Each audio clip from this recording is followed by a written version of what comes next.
Hello, Magalicious. I'd like to introduce my professional, awesome hairstylist, colorist, Maggie Kelly with Transformation Station. Hi, Maggie. Thanks for joining us. Hi, happy to be here. One of the things I know this is a massage therapy podcast, but one thing that we're focusing on is helping small businesses succeed. And one of the things that I really love about your business is that it's so inclusive. Everybody feels very comfortable walking in the door, no matter who they are. And you really created a welcoming space. And I think that's an important part of any business. Can you talk to me about how you've done that? Well, I think it's really important to brand yourself. And I mean, Lindsay's my business partner, Lindsay Fergus. When we started this business, it was in the middle of the pandemic and neither of us had very much money. And so you have to really allocate if you're starting with 10 grand, you have to really choose wisely where that 10 grand goes. And we did not shy away from branding. Like when you go to our website, when you go to our Instagram, when you look at our business cards, when you walk into the room, all of the colors and all of the themes flow together. So one reminds you of the other, reminds you of the other. And when you brand, it's important that your brand reflects who you are as a person, because your values and, what you really want your company to portray to the world, because you'll attract clients similar to you. And that's how I created such a neat space where everyone's really inclusive, is because, well, all of my clients are very similar to Lindsay and I, and we're quirky, fun members of the community that we're always active. We're always out and about, and we love meeting new people. And so when you come into the shop, a lot of our clients are in the same social media groups and little cliques, and they'll, oh, you're so-and-so's teacher. There's a lot of overlap, and no one's afraid to talk to each other because we're so talkative. It feels so much like a family when you walk in. And I mean, just the name of your company, Transformation Station, tells you everything right there. It's like, come in, we're ready to give you a brand new look if you want it, or just pump you up into the beautiful person that you already are. And it's just, you and Lindsay have done a great job of that. And I want to be able to share that kind of magic that you feel when you walk into your place. I want other massage therapists to create that in their space as well. And, that's the most important thing, is when a client walks in your door, they immediately feel comfortable and welcomed and happy to be there. And that's exactly what you've created in your space. Thank you so much. And that means the world to me, considering that's really what Lindsay and I aim to do. But I'm going to flip the table on you a little and say, you've done the same thing. When I come into your space, I feel passion in your energy, and immediately just feel so comfortable in your space as well. So I'm like-minded sister to another, and you've done a great job in your branding and your passion and your work to do the same thing. We're just here together to try to show and teach other people how to do the same thing that we've done kind of instinctually. And we have to, look at what's worked and what hasn't. And thank you very much for that, because I've worked hard to create that welcoming space as well. And I think some places, not ours, but some places can have to be a little bit like they're trying to portray themselves as being welcoming, and it's just a front. It feels fake. And I think one thing that I really like about yours and my business both is that we're the same on camera as we are off camera. We're the same as we are out of work. I mean, we're just two quirky redheads trying to make it in the world. And, we make mistakes.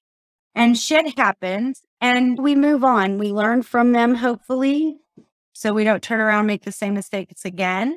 But we're not trying to pretend like we're something that we're not and that we're perfect, because, we're not. Sometimes we trip and fall and hit our knees on the table. Fireplace. I did yesterday. All the intentions of working out, and I literally on my way out the door, I had my gym bag in my hand and I tripped and fell and I hit the fireplace and I busted my knee. And that just goes to show that you can have the best intentions and still and be so prepared and be on your way out the door and ready. And if life wants to make you sit down, it will. And you will reevaluate some things. And I've found that in my own business, actually. And one of the things is, you were talking about how people feel when they enter a space, how sometimes it feels a little phony or whatever, versus, coming into our place and, you all but throw your purse on the floor and go, I'm home. Yep.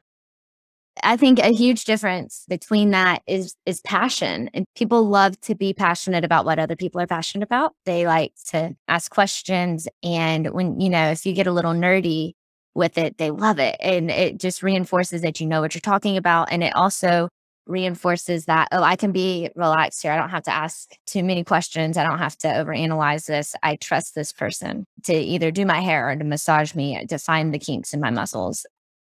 And when Julie says, hey, one of your legs is longer than the other, I trust that it's true.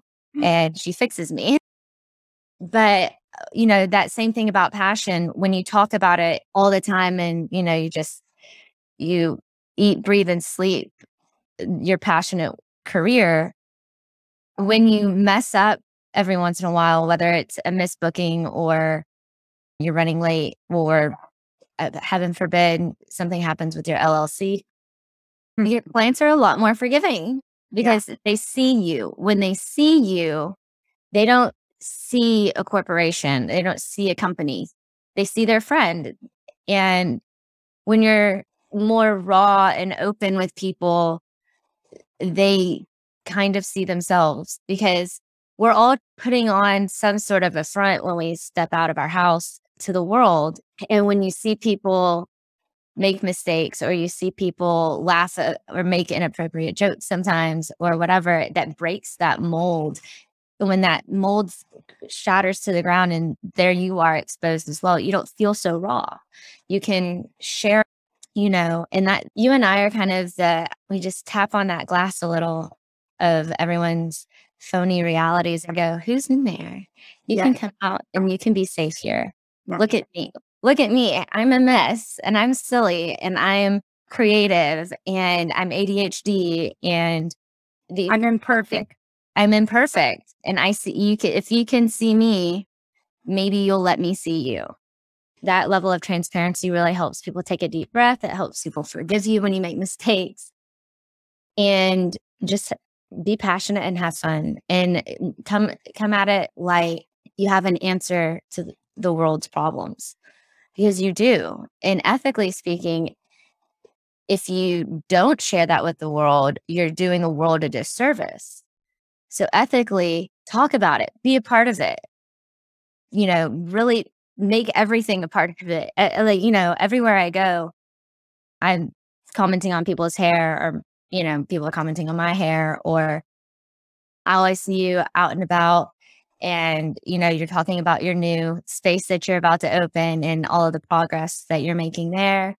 But you also tell me, to flip the tables, you tell me your hiccups and when things aren't going entirely smoothly as you're trying to open your, a brick and mortar store. And that helps me to feel not so crappy as a business owner who fumbles a little bit and has landlords and people to answer to. And we all kind of make different mistakes and we learn from each other. And our clients can definitely benefit from that too. I love that so much that you said that. Yeah, word vomit. No, it was perfect. I love the analogy that you made of tapping on the glass and saying, who's in there? Let's shatter that bullshit front that you've created to put in front of the mask of everybody else. and let's see who Maggie really is, who Julie really is, whoever our listener is right now.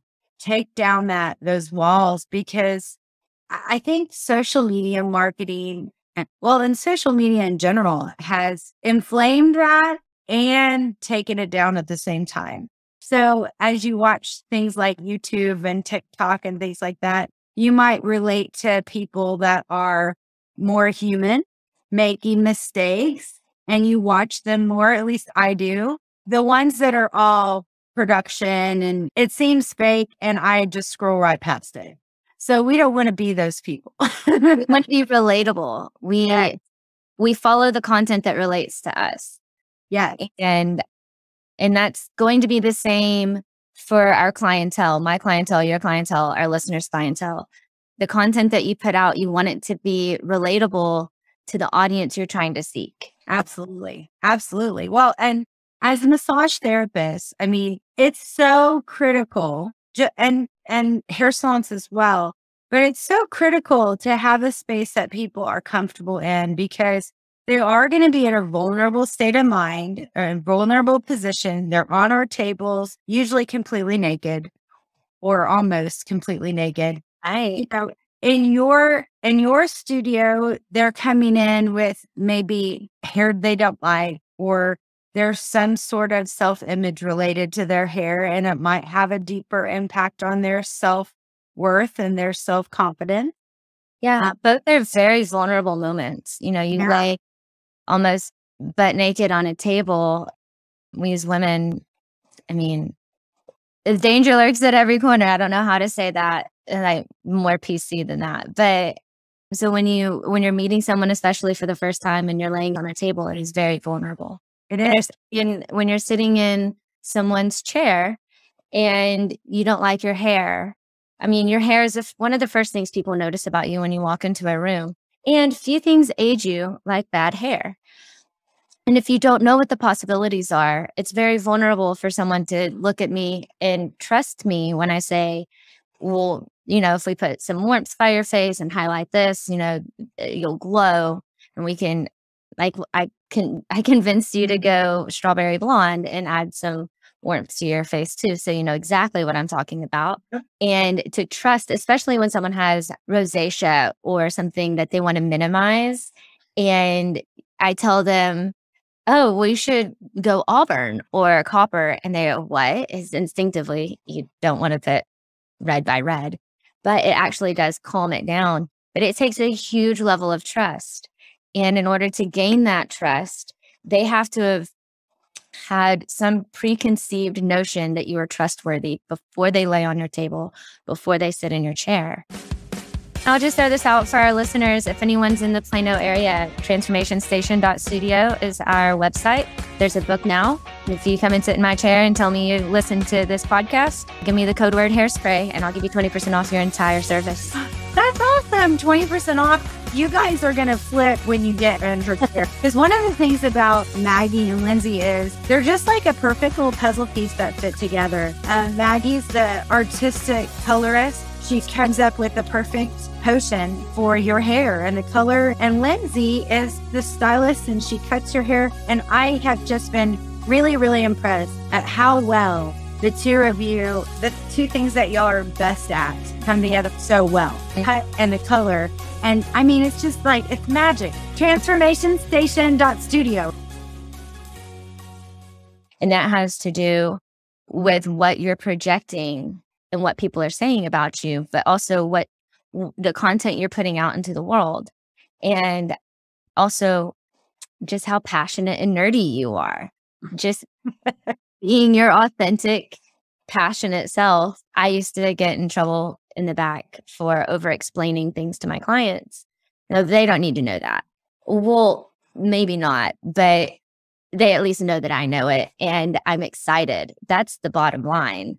Even if it's all in a different language, there's so many cues in your body language and in the emphasis of these little nuances that make people feel comfortable and go, well, I have no idea what she just said, but it sounds like a win. Well, good. Good. I love that. Maggie, I'd like you to talk a little bit about what we talked about last time when you were on my massage table, you shared with me a vulnerable moment that you've had in your business. And if you don't want to share this is totally fine. I understand. But I think this is a lesson that a lot of therapists and small business owners need to hear about the IRS and about their taxes and about trusting people. So, Oh, Julie. today. The listeners cannot see my face in my hands. Oh, Julie. Yes, I will share. So when you start your business, there are things you're going to not know, obviously. And then we live in a fascinating world of Google. And so you can look up anything, you can find solutions to anything.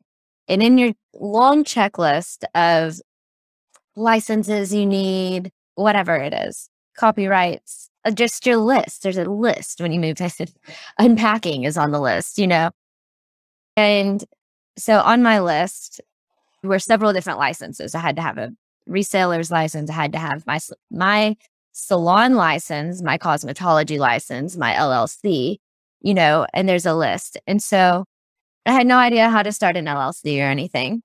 I did know about my personal licenses and salon licenses because I had experiences there. But as far as opening my own spot, I was very limited.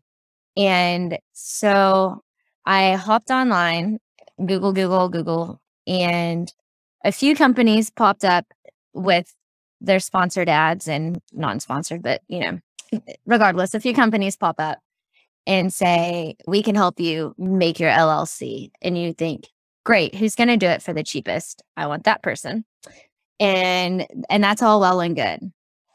Here's where things went sideways. And my advice to prevent it is if you go through a third-party company to solve some of your problems, don't cross it off your list. Like now that so I go through this third-party company, I now have my LLC. Cool. If I strike that off the list, I'm not going to go back and check on that. Yeah. Because what you've done is you've given someone else the responsibility of taking care of this LLC. Right. And if you do not cross-check the paperwork, you might find yourself in my position a couple of months ago. So everything was fine. No news is good news, right? My business is open for 2 years, almost. And suddenly I get an email from the company that I did my LLC with.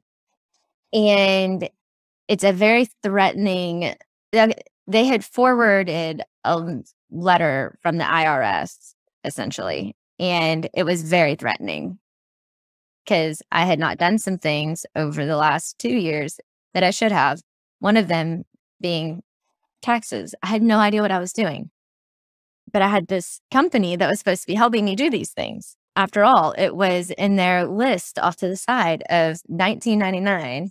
You get this package and we'll do the correspondence and all of these things with the government and make sure that your company is fine. So I took my hands off the wheel and let them, they're supposed to send me correspondence or whatever. I didn't get any of the mail that the IRS had been sending me because when they submitted the paperwork representing me, which is totally honest and right of them. I mean, I did sign up for service. Okay.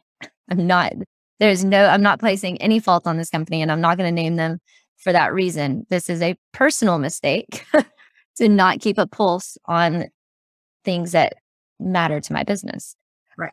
So in their paperwork that they had submitted for me, they had put their address for correspondence. And so they were getting all of my mail and everything from the IRS, and I wasn't. And I lost track of time.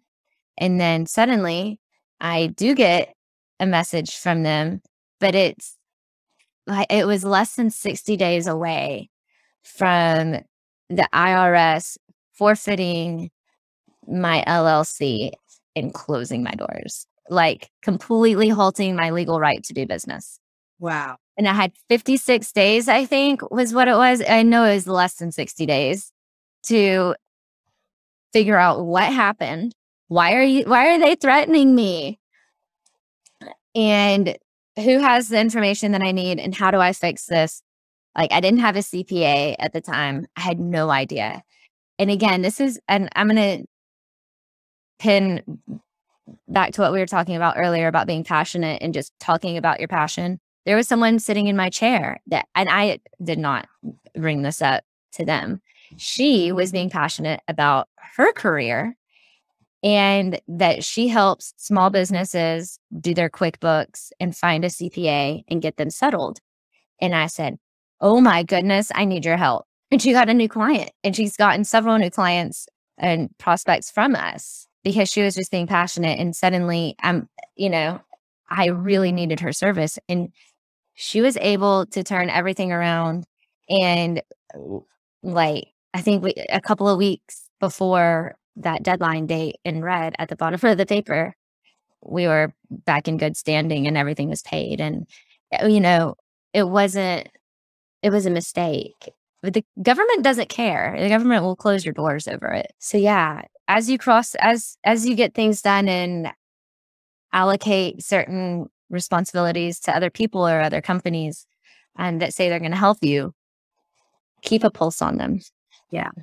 Well, I want to thank you for sharing that, because I think that's a common, that mistake could have happened to any of us. Mm-hmm. I mean, it didn't happen to me, but it could have.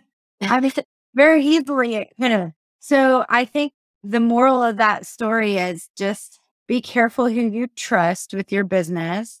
And your business is your baby, and you do have to be passionate about it. And you do have to follow up and make sure that the people that you put into place to help you with these things, especially when it comes to taxes and LLCs, that you follow up with them and make sure that they're doing it right. And double check the paperwork. Ask questions. Yes. Women do not ask enough questions, I don't think. We're getting better. Yeah. I mean, and as a small business owner, you might feel as you're opening your business, man, it's a lot to open a business. I don't even know what questions to ask. You don't even know. You Like, don't even know. Do you need a lawyer? Do you need a CPA? Do you need a tax accountant? Like, what do I need? Who knows, right? But this is why I'm glad you're not actually asking me those questions, Julie.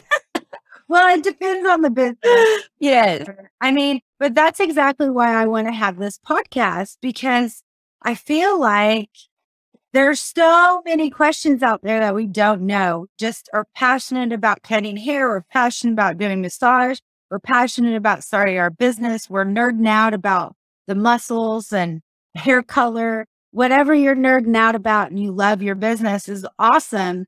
But that doesn't make you an expert in everything business, right? So, Right. I mean, that's why, Google is very helpful, but it can be very helpful in leading you down a path that's maybe not the best for your business. So, Right. find somebody you trust and talk to us about it. And my mom used to tell me, don't buy the most expensive option, but don't do the cheapest option either. And if something's free, you're the product being sold. Ooh. Right. So just be careful not to compromise your business just by clicking on the wrong ad. Yeah. No, I completely agree with you on that one.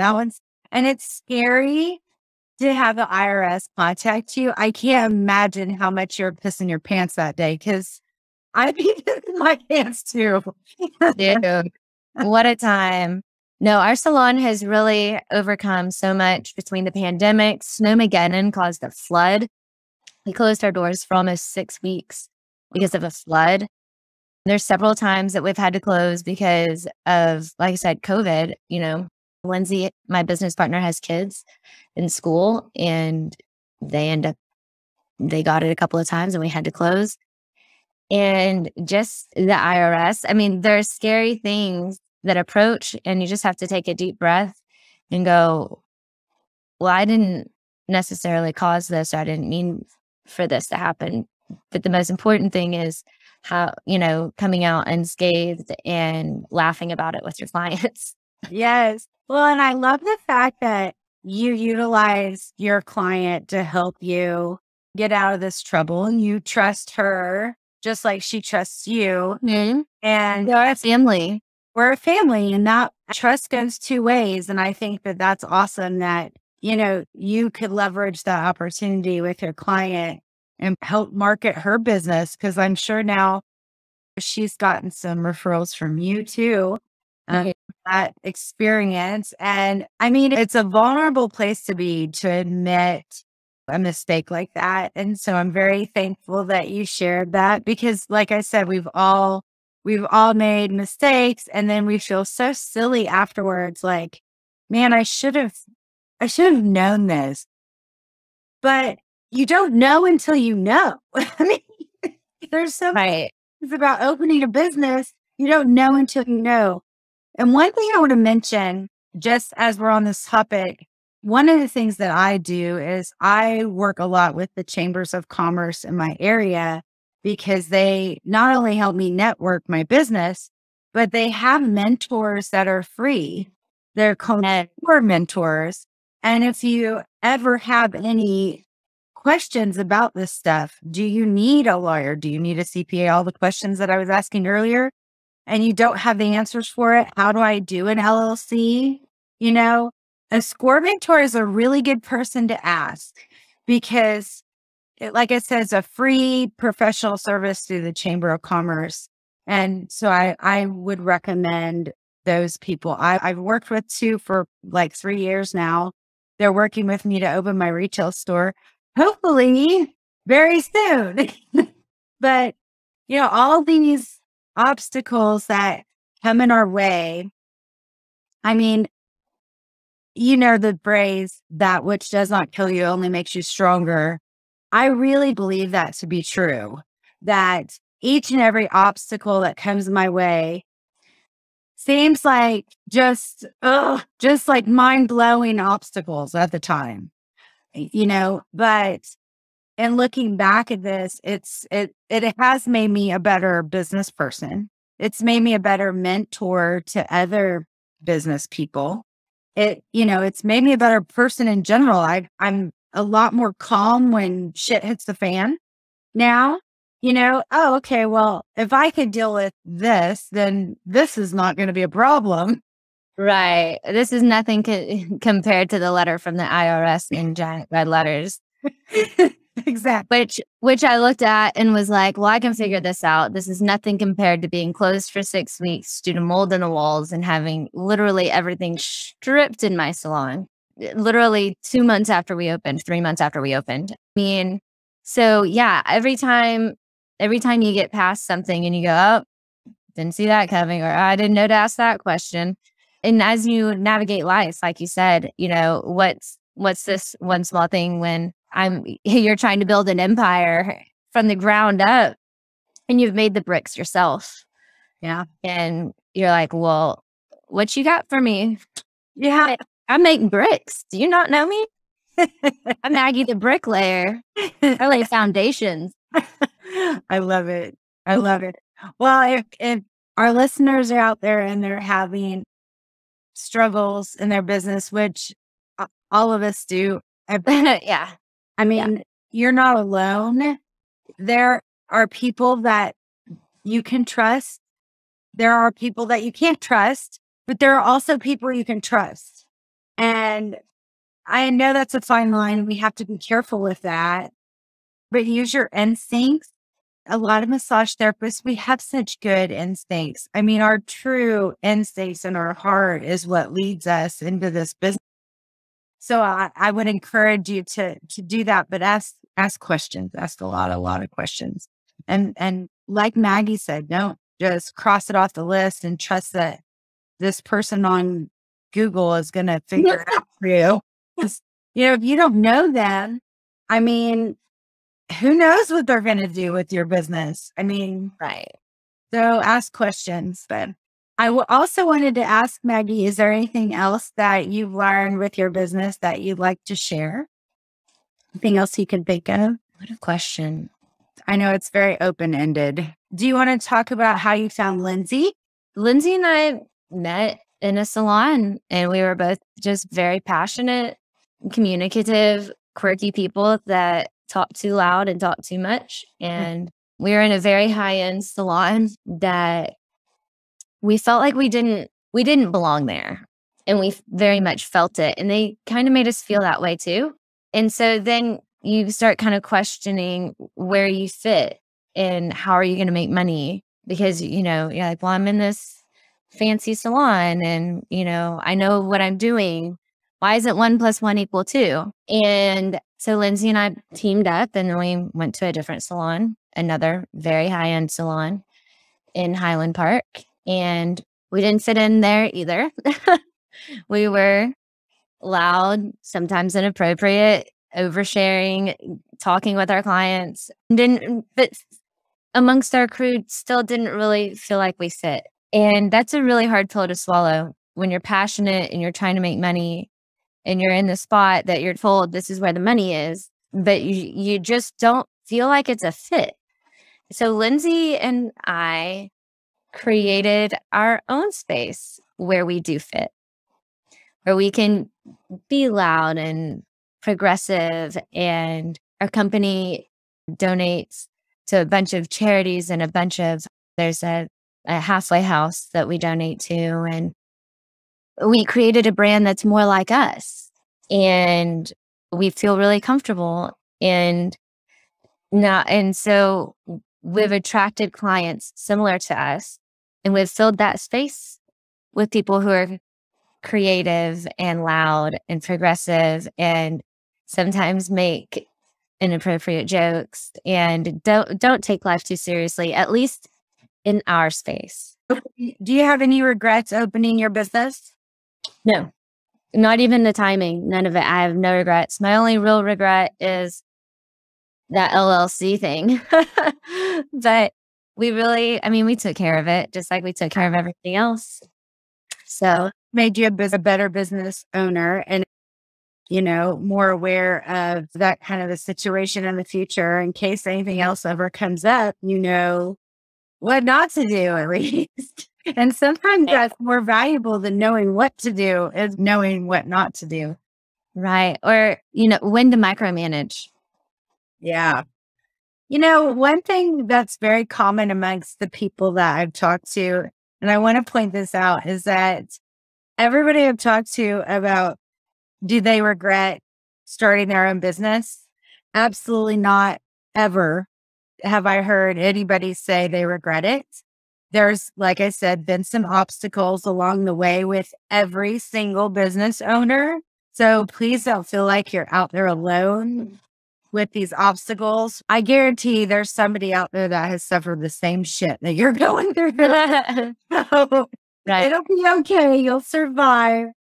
You've survived 100% of the days that suck so far. So yeah. So I just love the business that you created. And I love the fact that you've been able to share that to help explain to other people, because I want more of that type of business in my life, in the world. I think I want to be able to walk into any business and feel like people are giving me a great big hug. That's kind of the business that I want to have. And I want to experience that as well. And I think we need more of that in the world.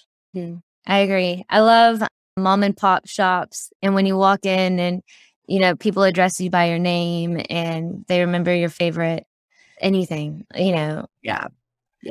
Your favorite drink or the shampoo that you like, the fragrances, whatever it is, just whatever. But it's the feeling when you walk in that people are not just there to buy something off of your shelf. They're there to invest in your experience and in your company and to say hello to you because they know your name too, Julie. They do. And it just feels really good. It feels really homey. And you're my homie. I love it. Anything else you want to add? I'll just say that it's been an absolute pleasure talking to you, and you've provided some very thought-provoking conversation. And I hope that this message reaches listeners, and I hope that I explained myself in a way that reaches an audience and helps them. And I just really appreciate you putting this out into the world, because it's just another opportunity for people like me to help, because you're providing this service and an opportunity for other people to share their experiences and other women to learn from this. Yes. Thank you for taking the time to interview today. I appreciate your vulnerability and your viewpoint and your heart and your passion and all of Magalicious. Oh my. Awesome. Thank you.